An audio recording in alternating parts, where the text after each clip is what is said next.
Narito na nga ang ating highlights update na mga kaganapan at komentary dito sa Akusada. Ngayong hapon nga ay unti-unti na ngang matutuklasan dito ni Wilfred kung sino nga ba ang tunay na pumaslang sa kanyang asawa na si Joy.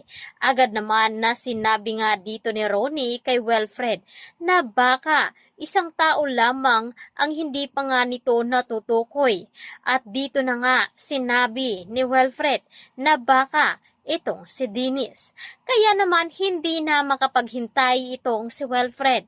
Pinuntahan agad ito sa bahay dito ni Dennis at doon nga ay may nakuha itong ebidensya.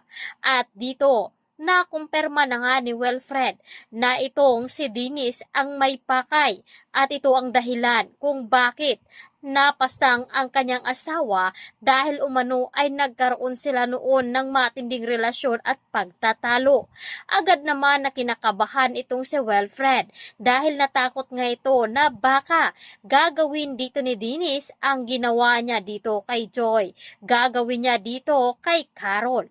Samantalang nag-uusap naman itong si Carol at ang kanyang kapatid na si Tristan at dito na nga ay nagdududa na ang dalawa. Matutukoy na nga ba dito ni Carol ang tunay na ugali dito ni Dennis? Habang kinakabahan naman si Dennis na baka ay madiskubre na nga dito ni Carol ang tunay niyang pakay na may kinalaman nga umano ito sa nangyari dito kay Joy. Kaya naman, gagawin lahat dito ni Dennis upang mapagtakpan ang kanyang kasalanan at hindi nga daw papayag si Dennis na hindi sila magkatuluyan dito ni Carol.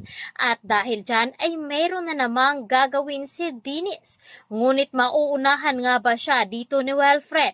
Kaya tudupigil naman itong si Dennis dito sa sinasakyan at hinahabol nga itong si Wilfred. Kaya naman wag natin itong palalampasin. Ang nalalapit na rin na pagtatapos dito lamang sa Akusada. Maraming salamat sa inyong pag-antubalay.